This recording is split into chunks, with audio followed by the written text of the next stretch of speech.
और प्रतिज्ञा करी थी और कसम खिलवाई थी अपने बुजुर्ग माताओं बहनों से कि ये रोटी का टुकड़ा दिल्ली में संसद पर आकर खिला जाना, या तो रोटी का टुकड़ा खिला कर लाना या 2 मीटर कफन में लपेट के लाना। ये हमने अपनी माताओं बहनों से प्रतिज्ञा करी थी। और आप लोगों का जन सैलाब ने भारत सरकार को घेर लिया और भारत सरकार दिल्ली मिला गई। तो तभी उस समय माननीय मुलायम सिंह यादव जी ने, माननीय मुख्यमंत्री अखिलेश यादव जी ने, सभी लोगों ने मिलकर समाज के लोगों को बुलाया और 10 अक्टूबर 2005 में हमारे उत्तर प्रदेश में कश्यप निषाद समाज की 17 उपजातियों को अनुसूचित जाति का दर्जा देने का काम बुजुर्गों आप लोगों के आशीर्वाद से हुआ। शक्ति में बहुत बड़ी, एकता में बहुत बड़ी शक्ति होती है। इसलिए मैं ज्यादा बात ना कहते हुए अपनी बात को छोटी करता हुआ कहना चाहूंगा कि आप लोग एकजुट हो जाइए, आप लोग संतुलित हो जाइए, आप लोगों का पसीना गिरेगा, सुधाकर धीवर खून देने का काम करेगा। आज आप यहाँ देख रहे होंगे कि अगर तुम्हारे बेटे ने, अगर बुजुर्गों का बेटा हरियाणा प्रदेश में भी आया है तो हरियाणा प्रदेश की सरकार ने भी आप लोगों के बीच में देख रहे होंगे कि आपकी कितनी सुरक्षा व्यवस्था करा रखी है। ये सब आप लोगों का सम्मान है, ये आप लोगों के लिए हम संघर्ष कर रहे हैं, आप लोगों के लिए अपने प्राणों की आहुति देने के लिए हम तैयार हैं। आप लोगों से इस शुभ अवसर पर सिर्फ यही निवेदन करना चाहेंगे कि आज तो ये महर्षि कश्यप जी का जन्मदिन है। आज इस शुभ अवसर पर आप यहाँ से संकल्प लेकर जाएंगे, आप इस शुभ अवसर पर आज ये प्रतिज्ञा करके जाएंगे कि हम बाबा साहब जैसी गलती दोबारा नहीं रिपीट करेंगे। क्योंकि बाबा साहब अम्बेडकर साहब, आप वो बात रह गई थी, बाबा साहब अम्बेडकर साहब जो महाराष्ट्र के रहने वाले थे, वो जाति से महार थे, महार धीमर थे, हमारी जात के थे। उन लोगों को हमारी जात के लोगों ने जब सम्मान नहीं दिया तो हरिजन समाज के लोगों ने सम्मान देने का काम किया दोस्तों।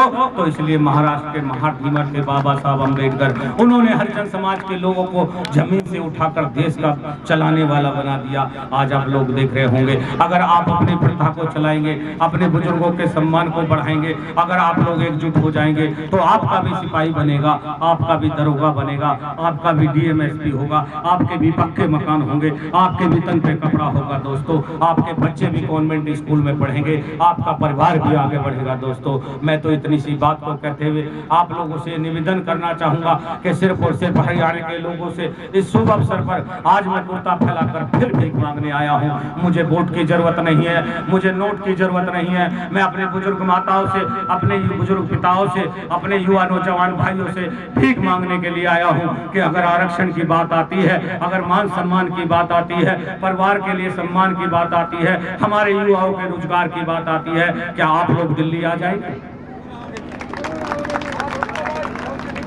मैं सिर्फ आप लोगों से ये अनुरोध करने के लिए आया हूँ।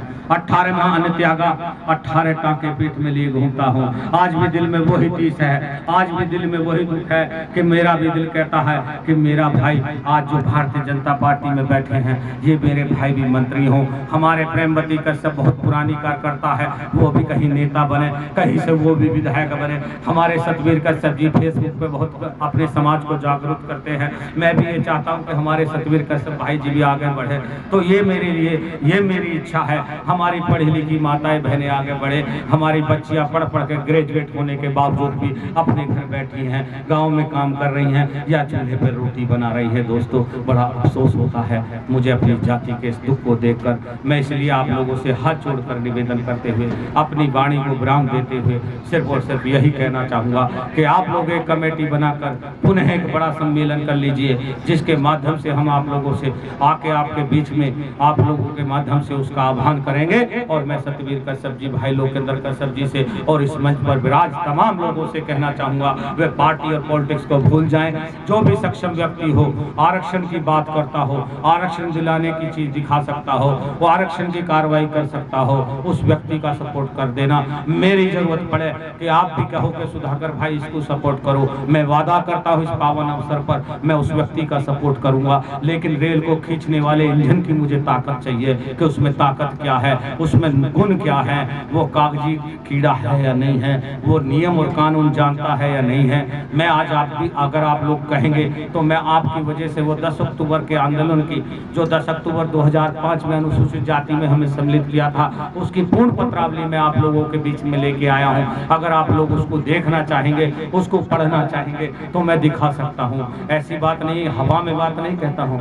इसलिए मैं आप लोगों से कहता हूँ कि अगर आरक्षण मिल जाता है तो हम लोगों को सब चीज मिल जाती है। इसी के साथ अपनी वाणी को विराम देते हुए एक नारा लगाऊंगा कि महर्षि कश्यप अमर रहें, आप महर्षि कश्यप जी अमर रहें। आप, मैं कहूँगा महर्षि कश्यप जी तो आप कहेंगे अमर रहें। ये हमारे पूर्वजों का नारा है। महर्षि कश्यप जी, महर्षि कश्यप जी, महर्षि कश्यप जी।